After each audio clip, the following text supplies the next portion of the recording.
Friends, comrades, fellow members of the Progressive International, it is a serious joy and a great honor to be amongst you. Shockingly, this is my first time in Cuba. I didn't want to come here as a tourist in the past. And I'm so pleased to be here to get down to work on what matters to Cuba, Latin America, the Americas, Asia, Africa, Europe, even my long-suffering Greece. And that's what we're here about. We're here to work towards building a new non-aligned movement that will work effectively this time, I hope, towards a new international economic order. Before getting down to business, I need to pay tribute to this land and to its people. When our party, Mera 25, announced that I will be coming to Cuba, the initial reaction by a very large array of commentators was one of contempt. Varoufakis is going to the last communist dystopia, the anti-communist wing of the Greek political spectrum was saying, but even leftists, former comrades, still formerly of the left, who have lost their revolutionary zeal a long time ago, and for whom politics is all about finding some way of compromising within a huge compromise. They were also quite cynical about my being in Cuba. That's long past, comrade, was a kind of comment. But what I can tell you is that one thing, the anti-communists, the reactionaries, the former comrades, those who accused me of destroying Greece by continuing to say no to the International Monetary Fund until the very last moment. What all these people have in common when they talk about Cuba is something they cannot repress. A deep-seated respect for the Cuban people, even the anti-communists. The reason for this, comrades, friends, is that if you walk around Athens today, what you will see is a city which is much richer than Havana, less dilapidated, more European. But if you look closely into the eyes of the people walking around, what you're going to see is people who are dispossessed, humiliated, with their democracy a sham. Why is that? Because on the 5th of July of 2015, they came ever so close to our own revolution with a brave 62% vote against the International Monetary Fund, against the predatory bankers, against the local oligarchy. But at the same night, our people were overthrown by our leadership and the revolution was crushed. And yet, even those who have seen been pressurized to believe that there was no alternative to accepting the surrender to the capitalist international, let's put it this way. Even they look to the people of Cuba with deep-seated respect. I would even say a touch of jealousy, because the people of Cuba have not surrendered.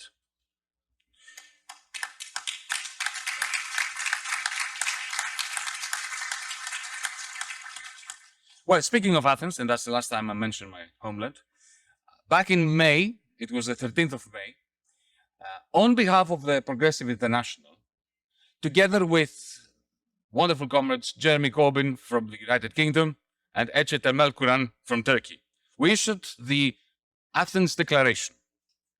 The Athens Declaration was our response to the hideous war in Ukraine against the background of unprecedented warmongering.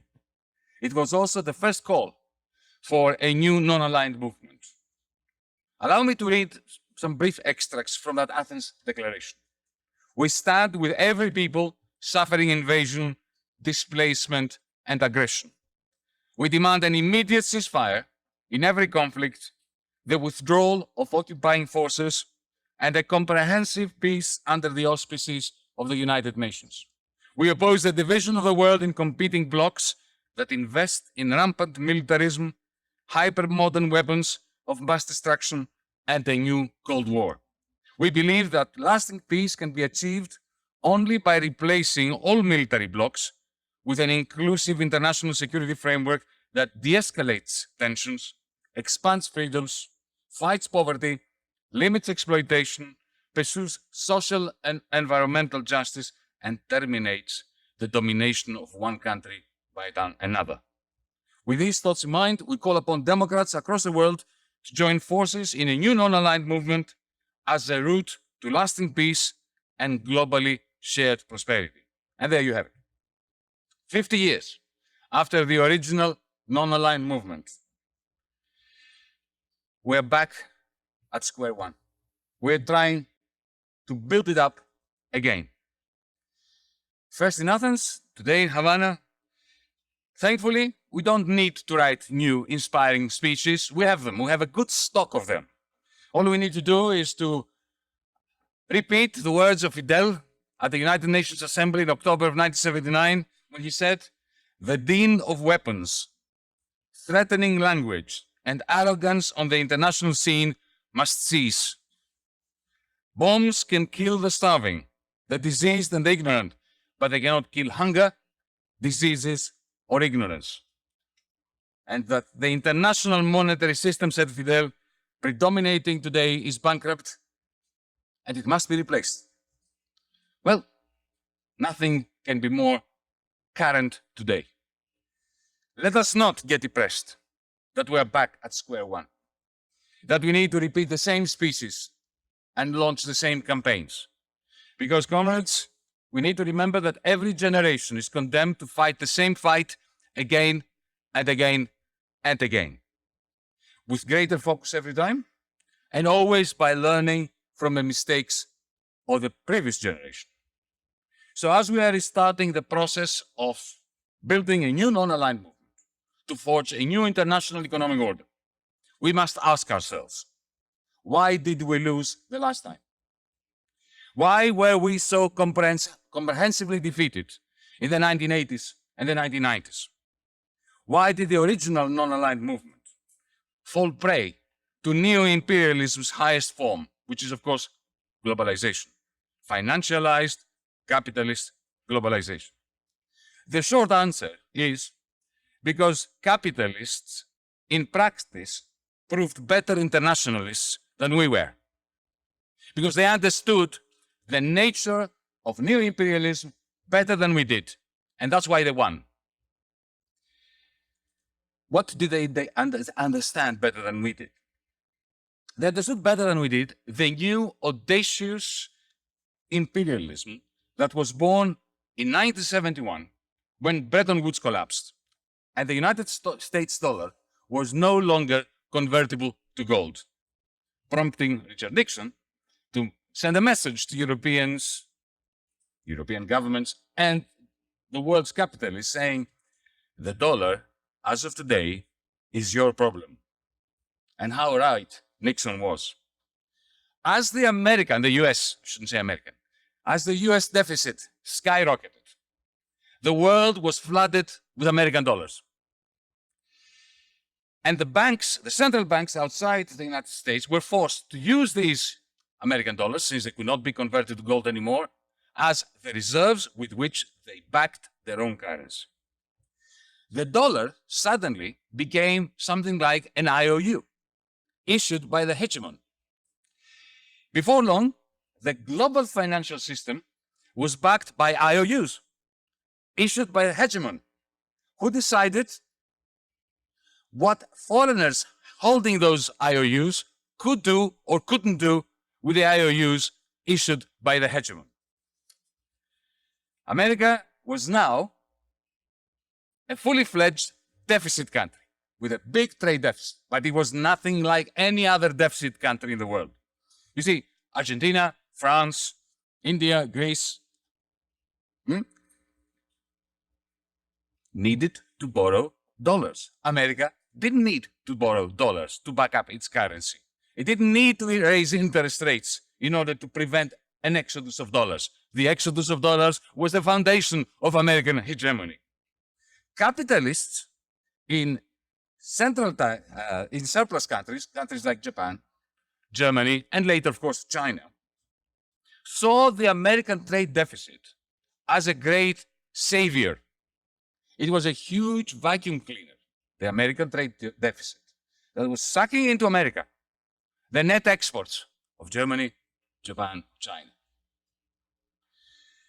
And what did the Japanese, German, and later Chinese capitalists do with all these dollars that they earned? They sent them back to the United States.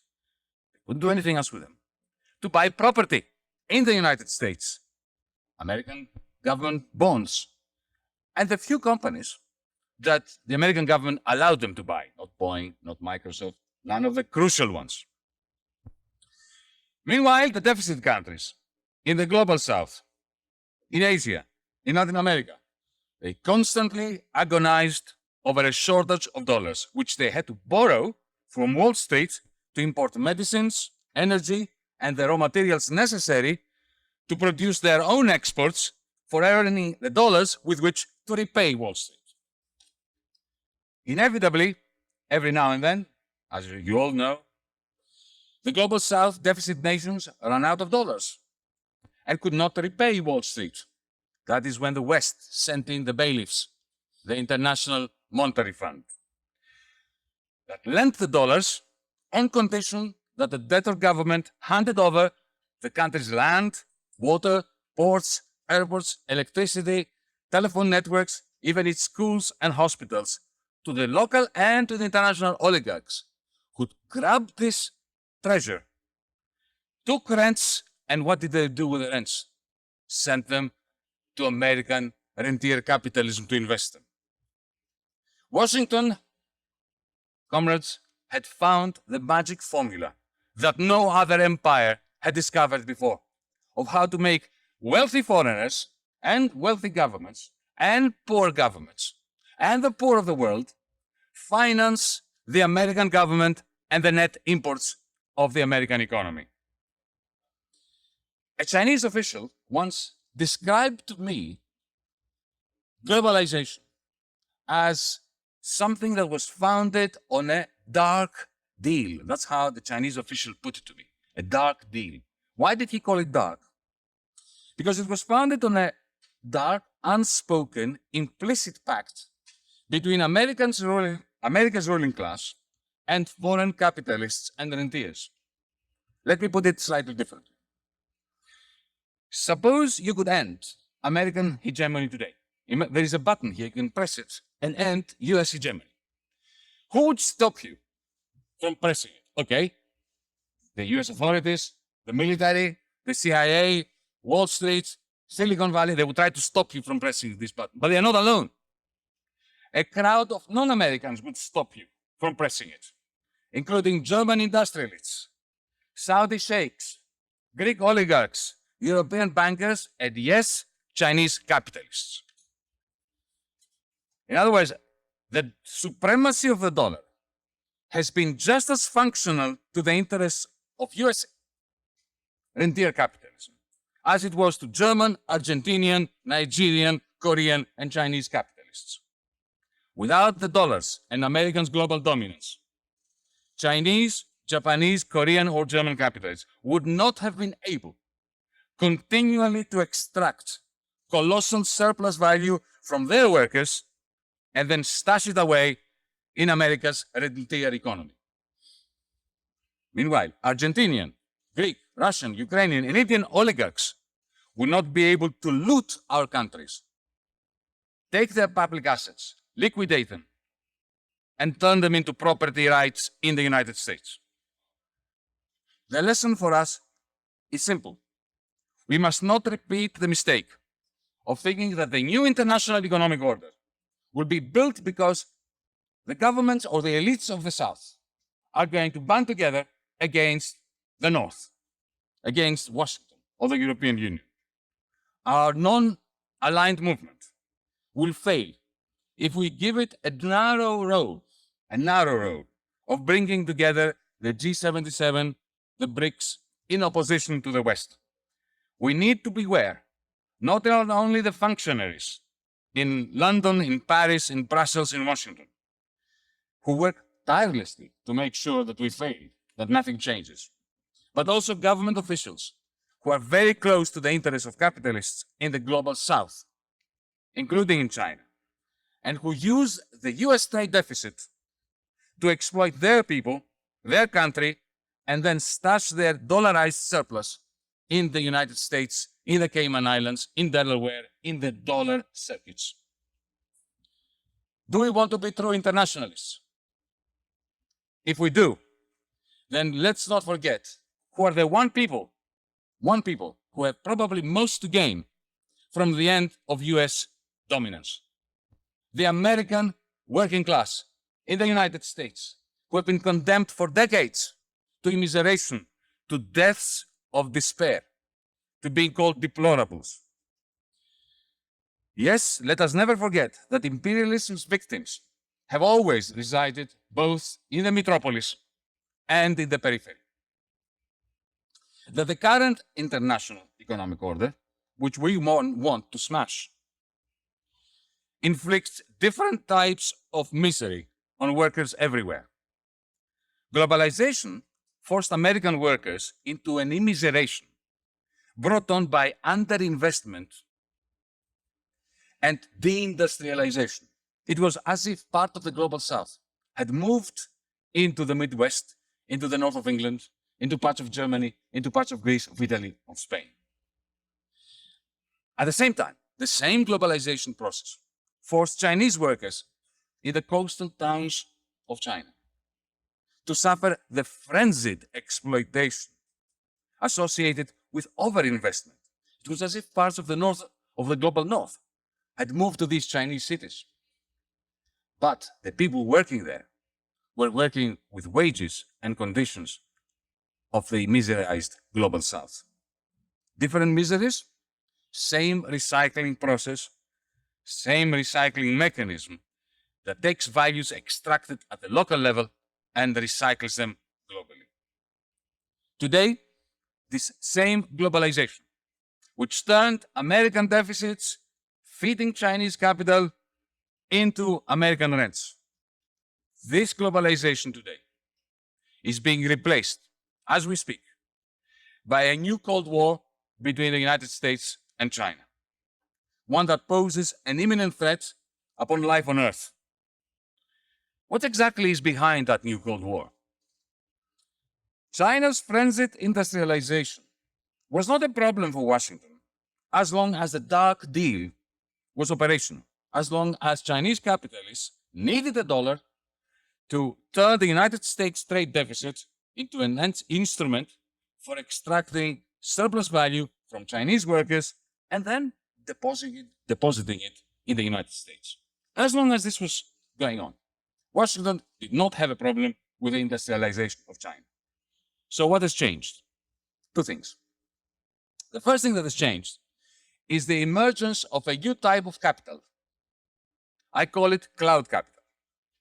Now, capital, as Karl Marx defined it so beautifully, it is a produced means of production, like a steam engine, like a tractor, a 3D printer today, or an industrial robot. It's been produced to produce other things, a produced means of production.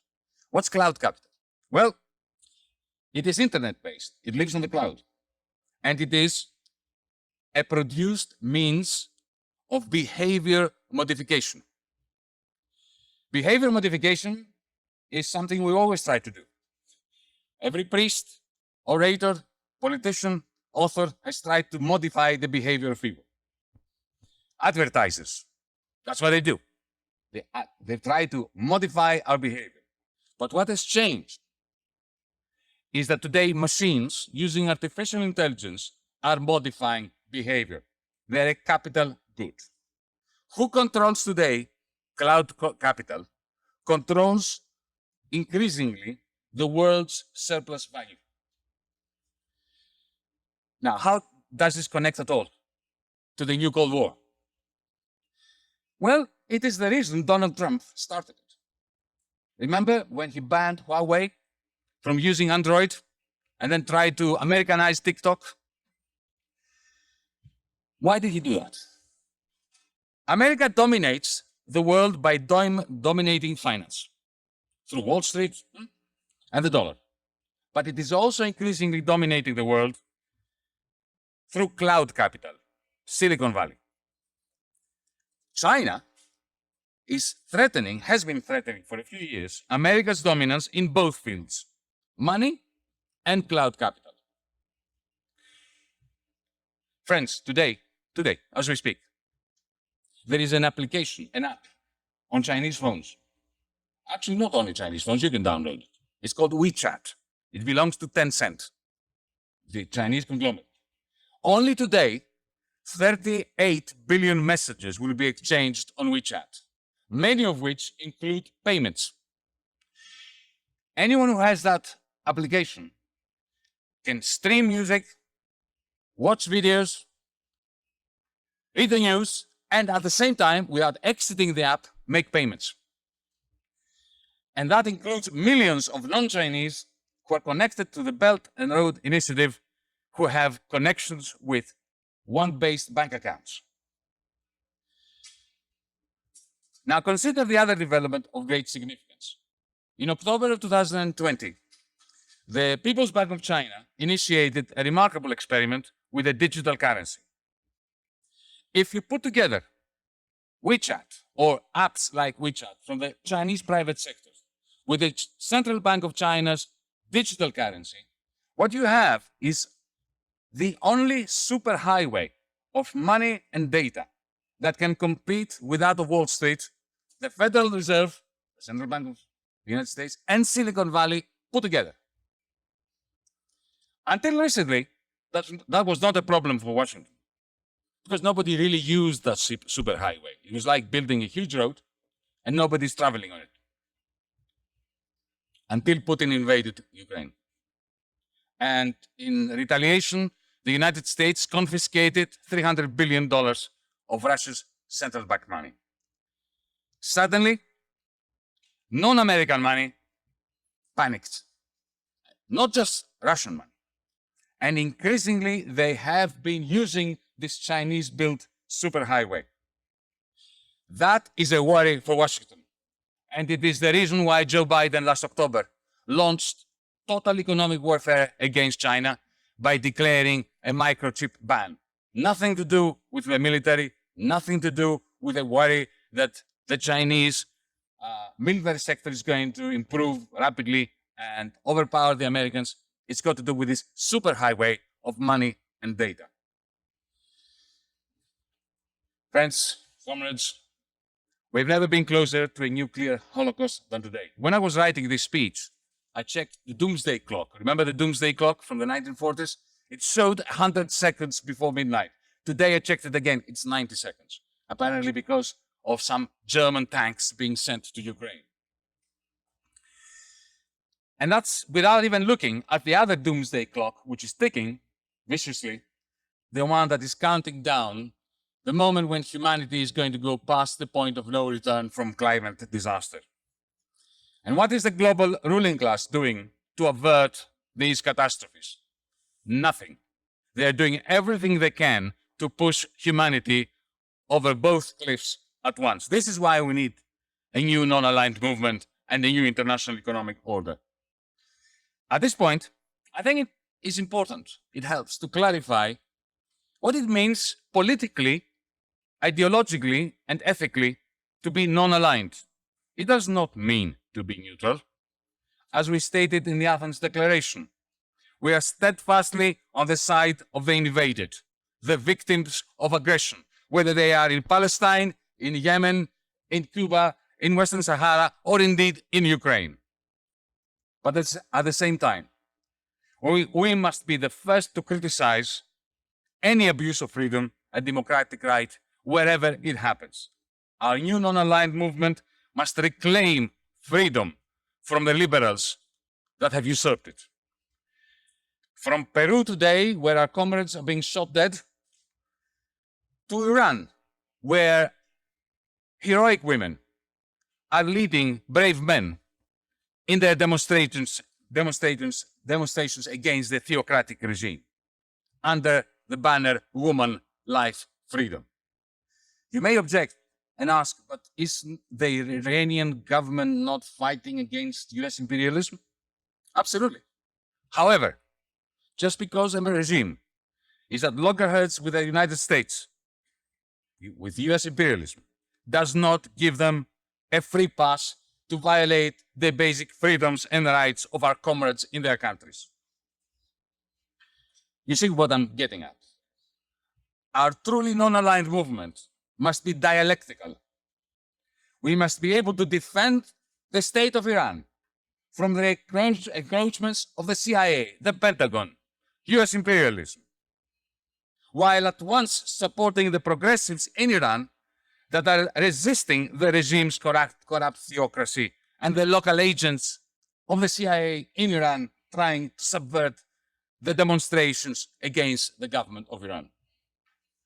You may well ask, and what about China?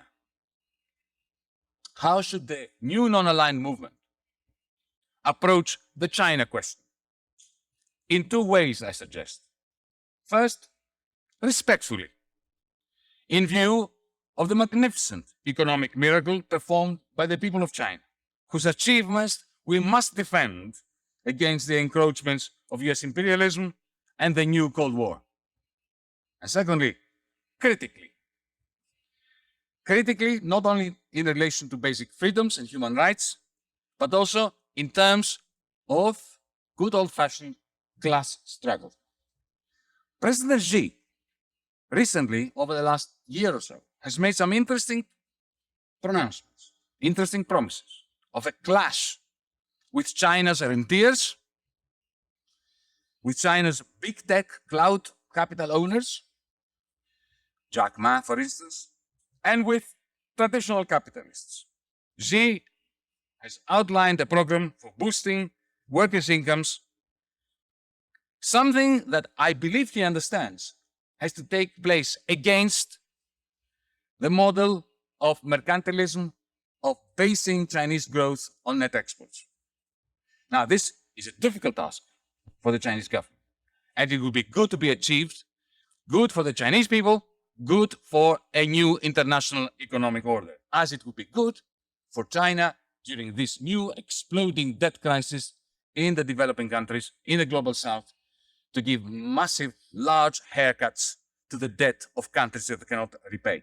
Those would be good steps in the direction of a new international economic order, and our new non-aligned movement should be pushing the Chinese leadership in that direction, critically and respectfully.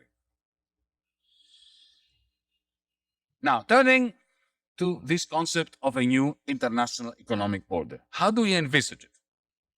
Any transition to a sustainable economic order will require a large green investment fund.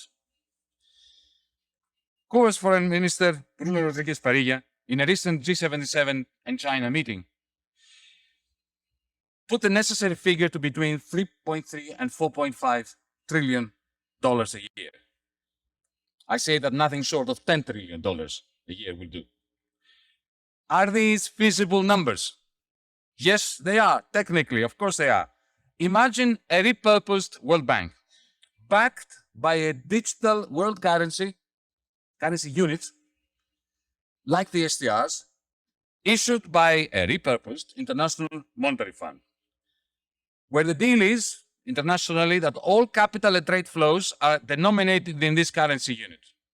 And 10% of those flows are converted into green investments, especially in the global south. Technically, it is straightforward.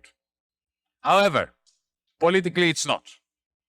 Green Keynesianism will fail for reasons that Michal Kalecki, for those of you who remember Michal Kalecki from the 1930s and 40s, Polish Marxist economist, explained so vividly when he was criticizing Keynesianism. What he said was this: even if the bourgeoisie panics and adopts Keynesian policies to save its own skin, the moment those policies begin to work, the first 4 or 5 minutes, the bourgeoisie will ditch these policies and will go back to its own extractive, exploitative policies. Because, let's face it, it is in the capitalist class's nature to block the very road that leads to its own salvation.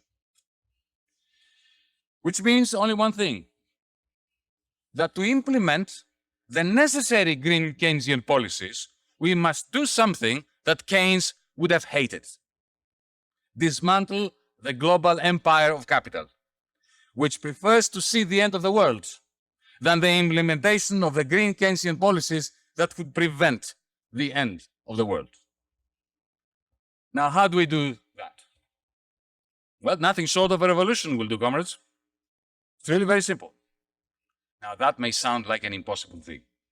Well, it is the prerequisite for saving humanity. Exactly the same way that we were taught by Fidel and by all those leaders of the progressive movements of the past. How do we do it? Our revolution must use the technology of big tech, their cloud capital, in order to cooperate and in order to activate our campaigns across the board internationally in a coordinated and effective fashion. A first step the Progressive International has shown the light to. Every year, every December, the Progressive International organizes a strike against Amazon. Make Amazon pay. And how should that be? Well, to reclaim its plundered commons, our land, our oceans, the air, very soon outer space. They are privatizing it. I don't know whether you know that. They are doing it already. There are two things we need to do internationally. We need to legislate so that corporations belong to those who work in them on the basis of one person, one share, one vote. And we need to deny banks the monopoly on payments. Banks and profit will then wither as our economies wean themselves off share markets and the financial sector. At the same time, profit and wages are no longer meaningful concepts, since everybody will be a shareholder in the company in which they work. This simultaneous death of the market for shares and of the labor market, along with the defanging of banks, will automatically redistribute wealth, make it possible to offer a basic income to everyone, and as a magnificent byproduct, remove the major incentives to war.